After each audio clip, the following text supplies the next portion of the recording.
You do.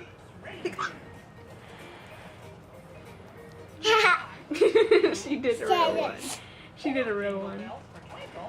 And 1, 2, 3, Jingle jingle bells.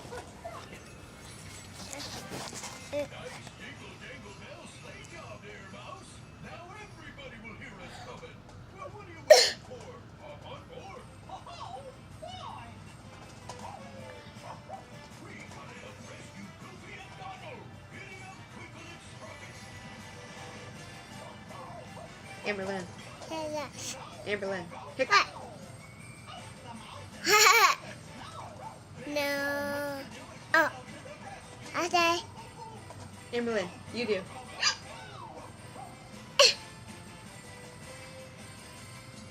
Oh no. Look, another snow animal. What kind of animal is it? What are you playing? A rabbit. This. Oh, what a funny bunny. Yeah. Daddy. Okay, rescue teams.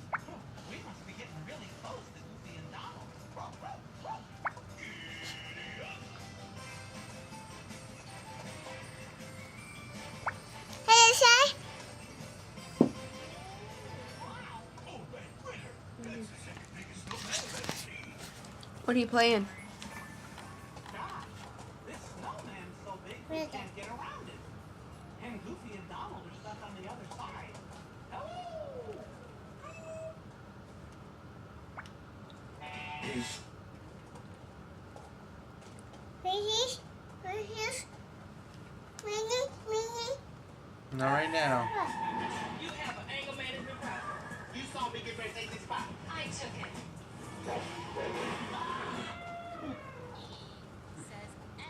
like it was designed to do. Did you do it?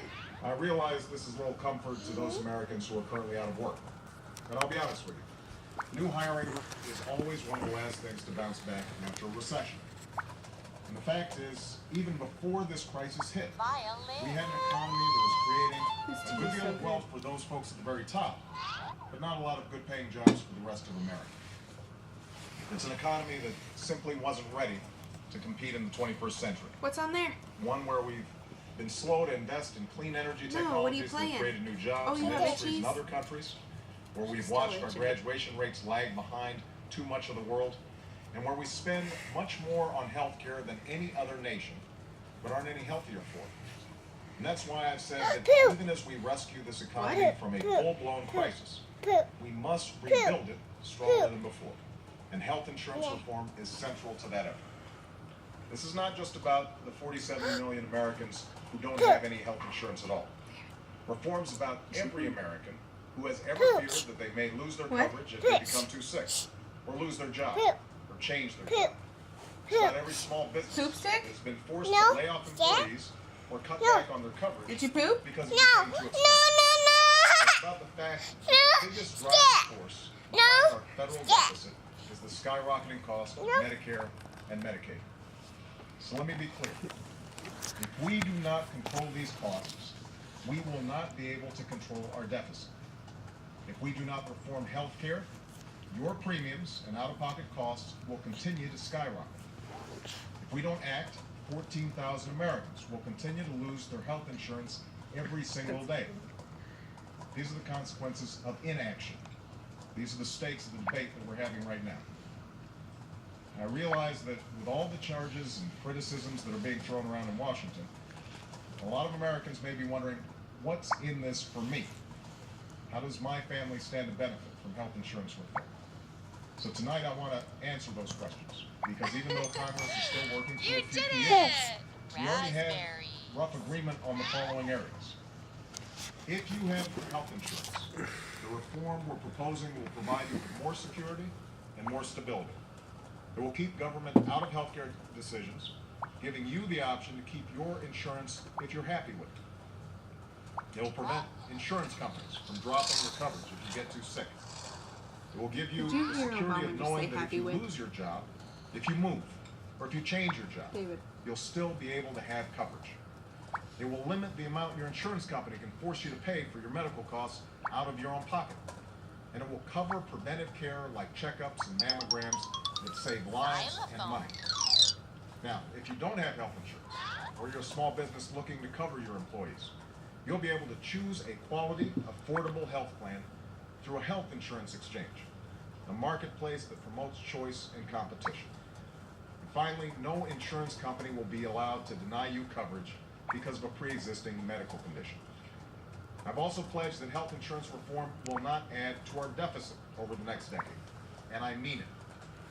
In the past 8 years, we saw the enactment of 2 tax cuts, primarily for the wealthiest Americans, and a Medicare prescription program, none of which were paid for.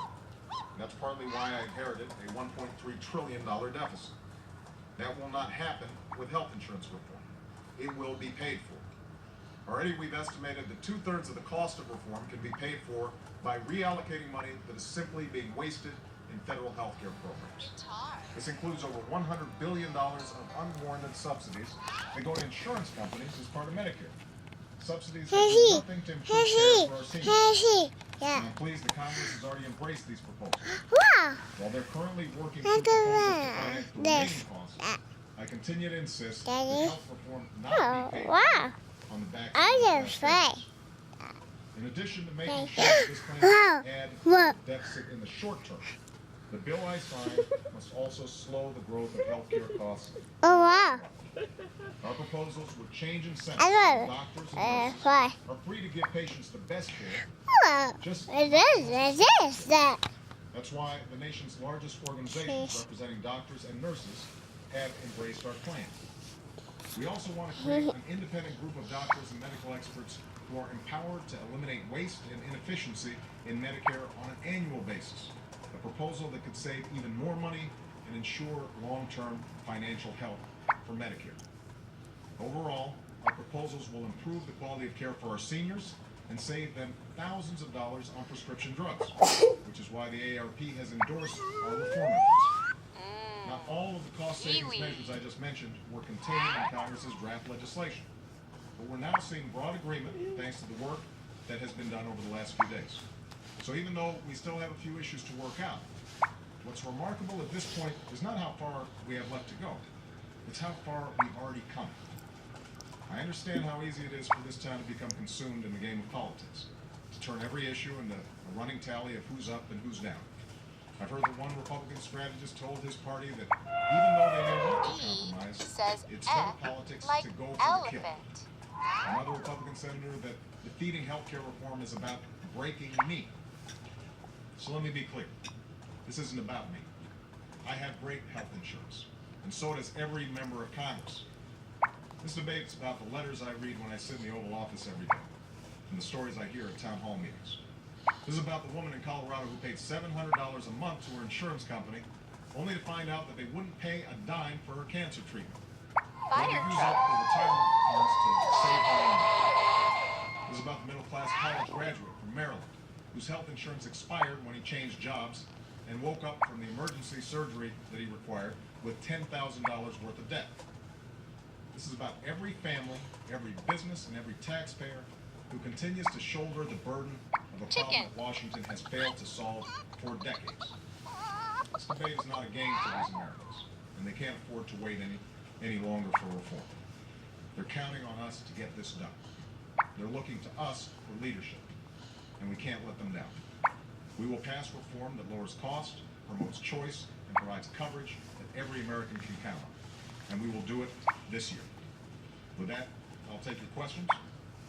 And we are going to start off with Ben Feller at Associated Press. Say bye-bye, Amber. Bye-bye. Say bye-bye. Bye-bye. Wave bye-bye. Bye-bye. Congress Wave bye-bye. Bye-bye. paid for all of this reform. Have you told House and Senate leaders which of